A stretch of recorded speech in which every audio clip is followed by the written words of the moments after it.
Hey guys, it's Jennifer Party. Just wanted to bring you a little heart medicine on this Venus day. It's a Friday. It's the day before Venus goes retrograde in Leo. And I also thought I'd share with you a little bit from this new oracle that I just received called the Mary Magdalene Oracle. So I'm not on my couch today like I normally am when I make videos, or at least talking videos. I'm at my altar, but it felt really appropriate in terms of wanting to connect with kind of feminine soul voice, and to bring some heart medicine to you.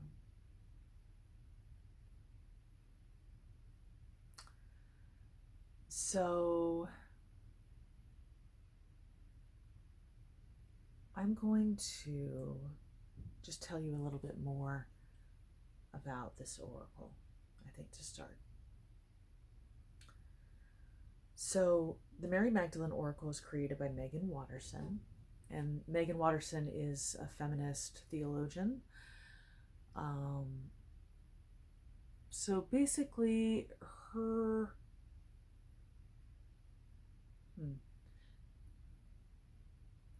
her approach is very much in terms of like combining feminist spirituality, very focused on the heart and on bringing forth voices of the feminine that have been silenced by patriarchy over the years, and then merging that with like mystic Christianity or Gnostic Christianity. I think that's kind of where she sits.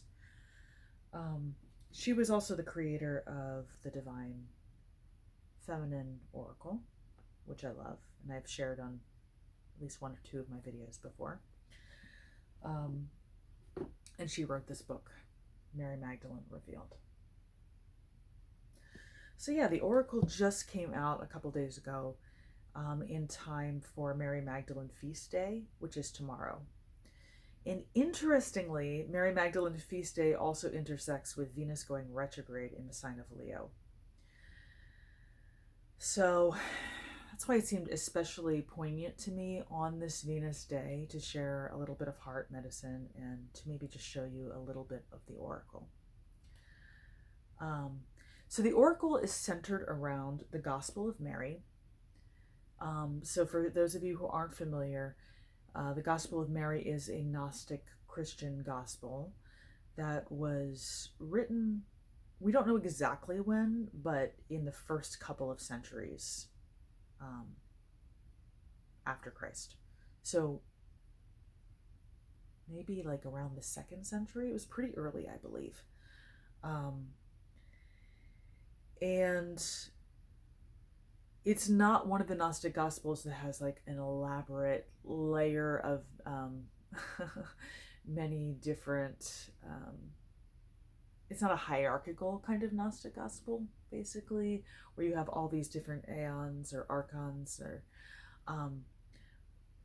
although there are some levels, which I'll get into briefly, that are gone into in this gospel. But it's more a Gnostic gospel in the sense that it's meant to direct you inwards towards your own wisdom, rather than being about, this is what Jesus said, this is what the church said, believe this. It's more about how do you harmonize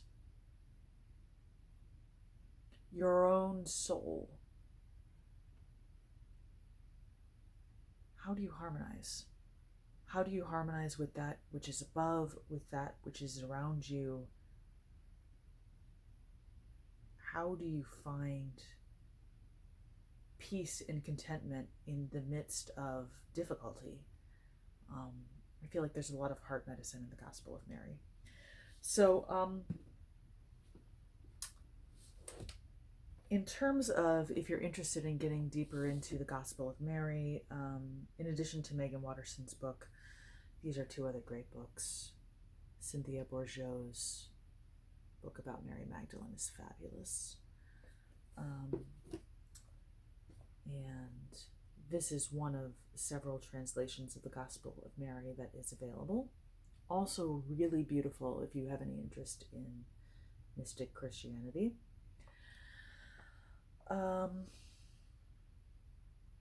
I'd be tempted to read a bit more from the Gospel of Mary to you, but there's actually a couple of excerpts in the Oracle, and I don't want this to be a tremendously long video, so I think I'm going to read those excerpts.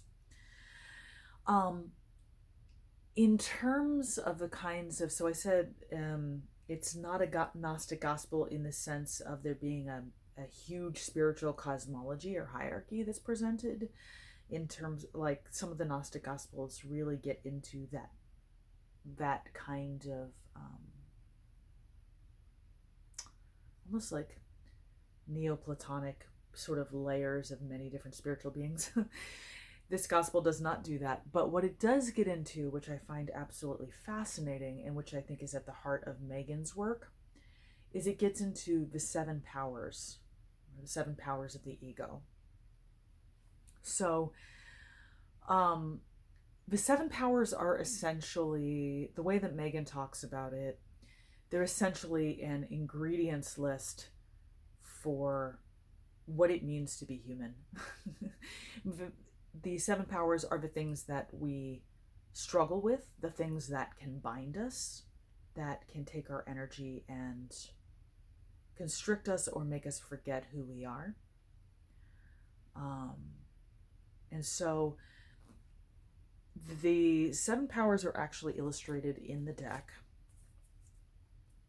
But Meggan doesn't use, first of all, she gives slightly different names. If you read the Gospel of Mary, the list of the powers might be a bit different than what you hear here.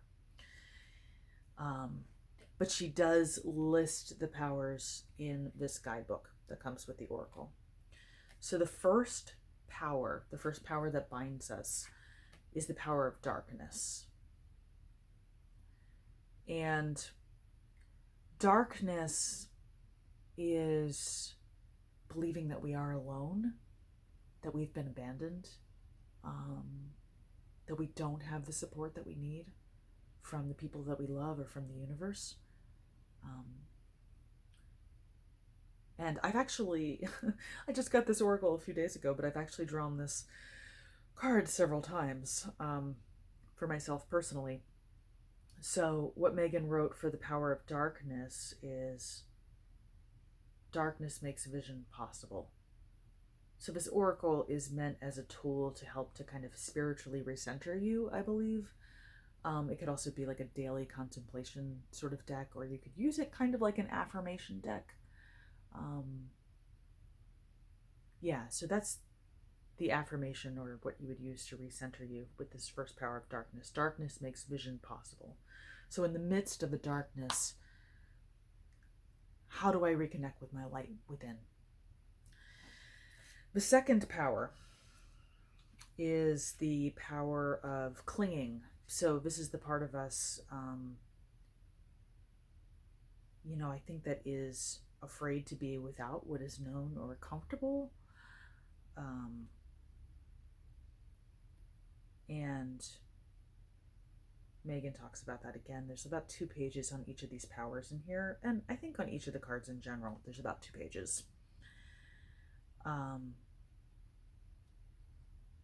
So here's the card for that one. And the sort of affirmation is, I trust what my soul desires. So if we're clinging to material reassurance, to a certain kind of person or situation being there, needing something specific, this power gives us the opportunity to reconnect with what my soul desires.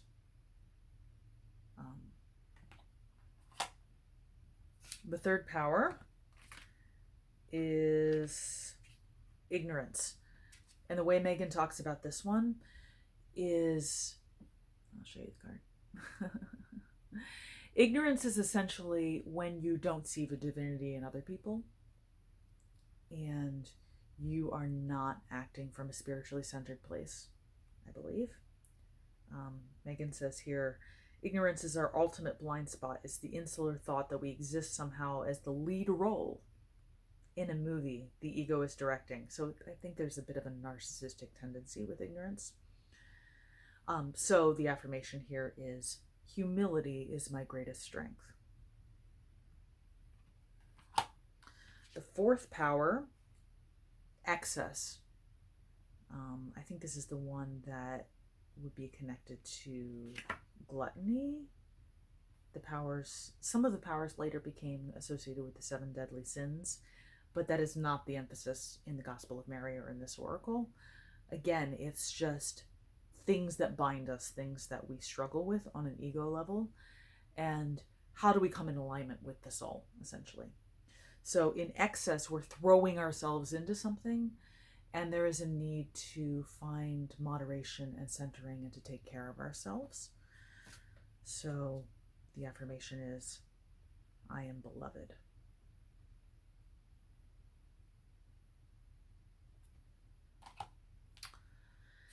The fifth power, forgetting. And at the beginning of what Meggan says for this one, this is what it means to be human. We forget we are not only this body, we are not only these fears and desires the ego conjures, we are also equally and entirely a soul. So we forget our spiritual nature. We think that this is all there is, right? So the affirmation is, I am a body and a soul. And for each of these cards in the book, Meggan will go into it a bit more, and also sometimes provide a verse from the Gospel of Mary or another Gnostic Gospel, or explain more about what the image means. The sixth power, this is the one that connects with sloth later, but sixth power has to do with the body, and I think the sort of slowness or resistance of the body. And the affirmation for this one is, the body never lies. So what would happen if we didn't try to control or force the body? How might we come into alignment? And the last of the 7 powers, and maybe the most loaded, is rage, wrath, essentially. As you can recognize, is another one of the deadly sins later on. And Meggan talks about how there are 2 types of anger or rage. There is anger that brings clarity, and then there's the anger that is just destructive. And so we want the information that anger gives us about where we need boundaries, or about what it is that is precious to us, or where we see other people being mistreated. That is important information about what our values are and how we need to act. But we don't want to act from that rage, right? So the affirmation for this is, anger is information.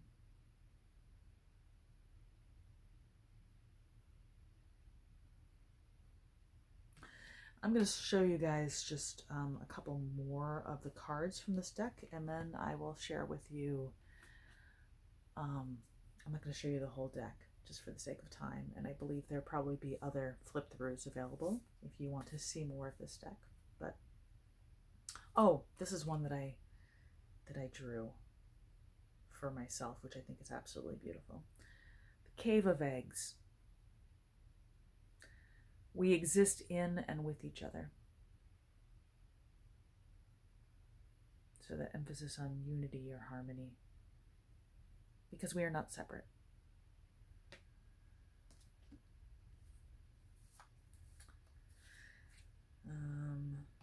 Surrender, I am in good hands.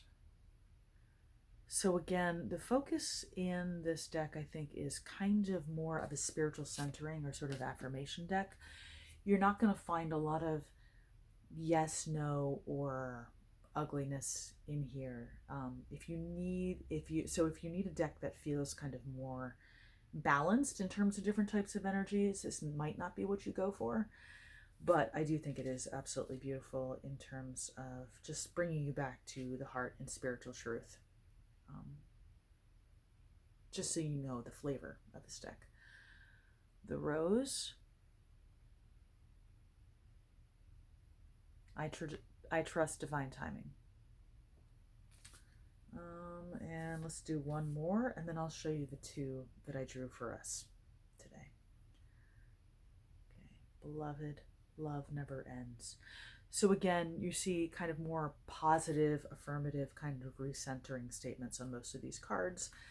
They are really beautiful. The aesthetic kind of reminds me of, I'm not sure what you call the period. Is it Byzantine? Like, there's a feeling of like hanging out in an old, beautiful church.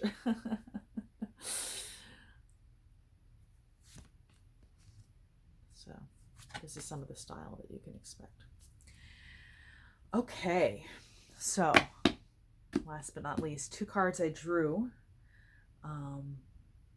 which are applicable to right now, energies that we're going through right now. Although if you have watched the video up until this point, perhaps there will still be something, even if it's months later, years later, perhaps there will still be some medicine for you in these cards. So trust your own instincts as to how these messages might apply to you. But right now, the sun, as I mentioned, is opposing Pluto. It's squaring the North Node in Aries, the South Node in Libra. So there's a lot of energy, and there can be a question about what is sacred and how do I act? And do I really have power to act from my own center, from my own truth? A fear that with the South Node in Libra, we might be abandoned by others if we do act from our own truth. But I think Pluto in Capricorn, as well as the North Node in Aries, two energies that are a little bit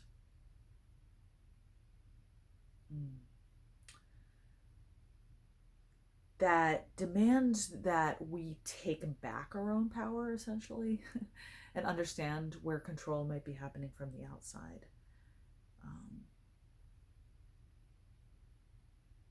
So with this tug of war that is the cardinal cross, these energies of Cancer, where the sun is, Libra, where the South Node is, Aries, where the North Node is, and Pluto in Capricorn. Again, we might not know where to act or where the authority is or what is most important, what is more important, harmony or self-sovereignty, essentially. So this is the card that I drew related to this. The soul, I am free. I thought this was absolutely beautiful because,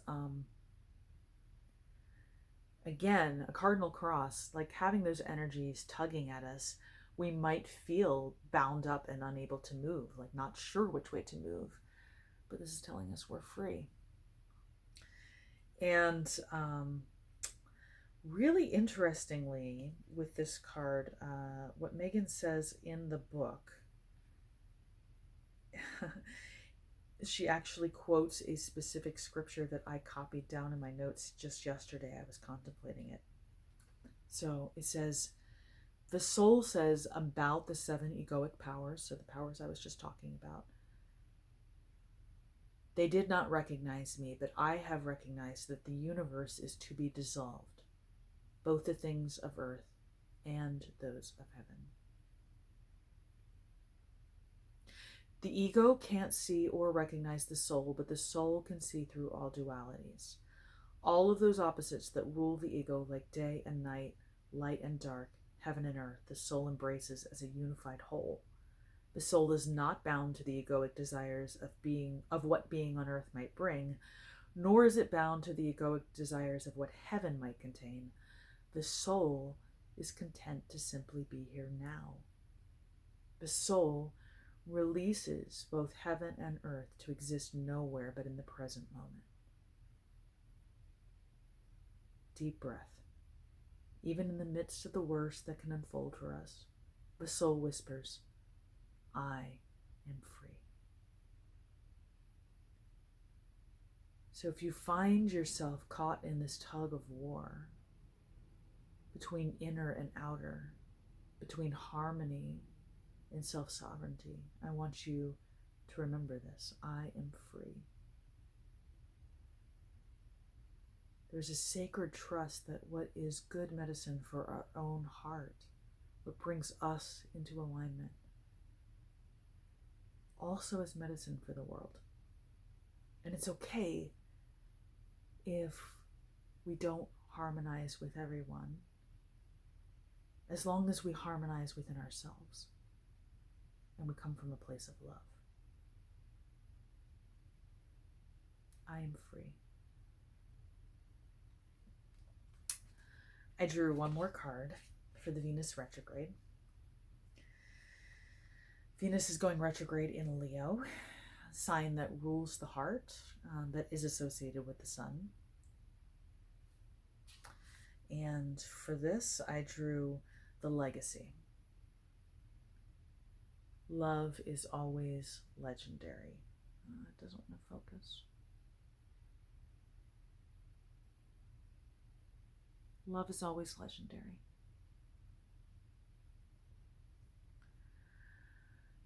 This is really beautiful. I feel like the last card, I am free, is about centering within ourselves and trusting that our own truth is valuable, that we can find harmony from the inside out. The legacy, I think, is pointing to the fact that we have something to contribute and we have other people supporting us. Whether that be ancestors, whether that be community, whether that be gifts and talents that want to be shared with the world. The legacy is showing that we have a place. So during the Venus retrograde, so we're coming out of the previous Venus cycle that has been the last year and a half, where Venus met with the sun in Capricorn. And I feel like there's a certain kind of, Capricorn has a certain kind of hierarchy.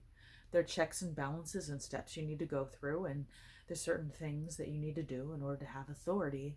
And sometimes you realize you just need to get your ducks in a row, and you need to repair your foundation. So Venus has been in Capricorn, but now it has not been in Capricorn for the last year and a half. But the cycle, the last time Venus met up with the sun while she was retrograde was in Capricorn. And now, a year and a half later, with Venus meeting up with the sun in Leo, the medicine is really about the heart. It is really about trusting that we have something essential to contribute, that we have other people supporting us, but there is something that wants to live on through us, and it's not just about us. It is about radiating from our own hearts, but it's also about accepting support and offering support to others and being part of the greater chain of life, the greater web of life, right?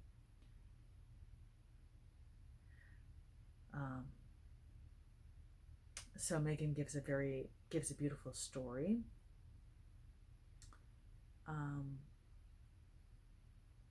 I'll read it.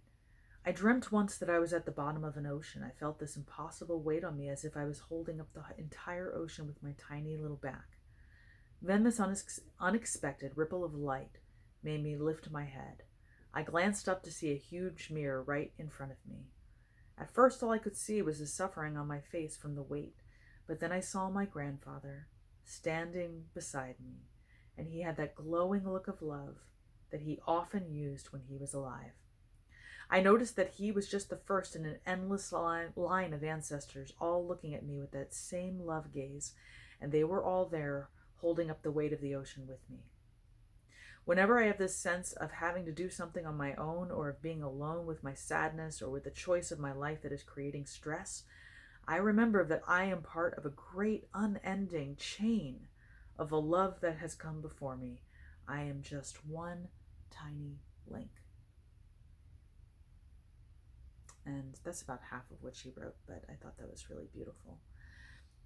Meggan does a practice also called soul voice meditation, where you ask a certain prompt and then go inwards to listen or see what your heart offers as an answer.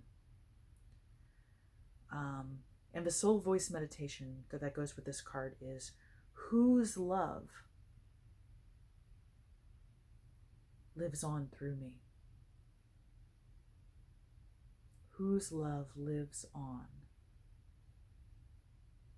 through me?